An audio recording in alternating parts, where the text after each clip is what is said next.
नमस्ते साथीहरू। निकै जाडो छ बराइनतिर है, अझ भन्दा पनि यता जलाको एरियातिर, रफा एरियातिर न्यानो न्यानो कपडाहरू लाएर बाहिर हिँड्नी डुल्नी गर्नु होला। दिएन होइन त, आज पनि दिएन। ल ठिक छ, दिन्न बाबु, दिन्न। यस्तो तरिकाले दिन्न। किन दिन्न भन्दाखेरि भिडियो हाल्दाखेरि एडिट गरेर हाल्नु भएन, अरूको चोरेर हाल्नु भएन, फोटोमा फिल्टर हाल्न भएन, जस्ताको तस्तै हाल्नु पर्यो कि। तिमीले राम्रो बन्नको लागि, राम्रो अरूलाई देखाउनको लागि फिल्टर हालेर रातोलाई सेतो, सेतोलाई रातो, कालोलाई गोरो, गोरोलाई कालो बनाएर हालेर फाइदा छैन है।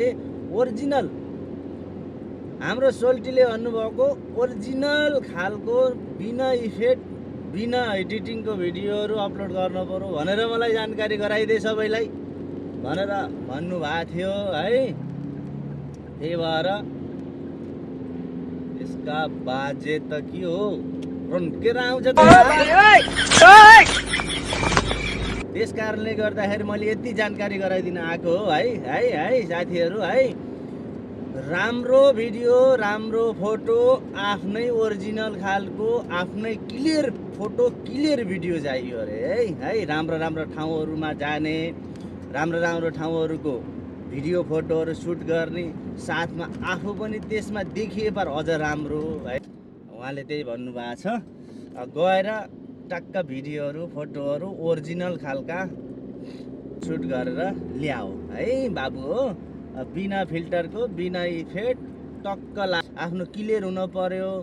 यो यता दायाँ बायाँ कालोलाई सेतो, सेतोलाई कालो भनेर बनाएर फाइदा छैन है। त्यस कारणले गर्दाखेरि जस्तो आफ्नो सक्कल छ त्यस्तै ए टु जेड, जस्तो सक्कल छ त्यस्तै ए टु जेड भिडियो फोटोहरू राख्ने काम गरौँ साथीहरू। दिन्छ है।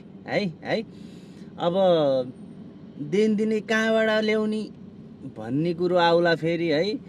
टक्क झोलाभरि कपडा लर जाने 8-10 जोड, ट्याक्क फेरि लाउने, फोटो खिच्ने, फेरि भिडियो बनाउने, 1 हप्तालाई पुग्ने गरेर आनन्दले घरमा बसेर, रुममा बसेर एडिट गर्दै ड्याम जति बेला चान्स मिल्छ त्यति बेला ड्याम पेलिदिएपछि दिन्छ है। त्यही सन्देश पठाइदिए तेरा साथीभाइहरूले राम्रोसँग भिडियो खिचेनन्, त्यो के भन्छ कलरहरू लगाए, काला मान्छेले गोरो बनाएर हालेछन्, गोरा मान्छेले अझै गोरो बनाएछन्। त्यस्तो मलाई चाहिएन। मलाई जस्ताको तस्तै हुबाउ फोटो चाहियो, के अरे हुबाउ अनुहार चाहियो है, सक्कली चाहियो भनेर मलाई चाहिँ खबर गर्नुभएको थियो है। सबैलाई पुऱ्याइदिए, जानकारी गराइदिए भनेर भन्नुभएको थियो। त्यही भएर म यति जानकारी गराउन आएको हो है बाबु हो, नानी बाबु हो। याला ल म पनि गाडीभरि कपडा राखेर अब हप्ताभरिको फोटो खिच्न, भिडियो बनाउन हिँडेको छु है। तिमीहरू पनि सुन्न साथ हिँडिहाल है। ल म हिँडेँ। ल जाऊ।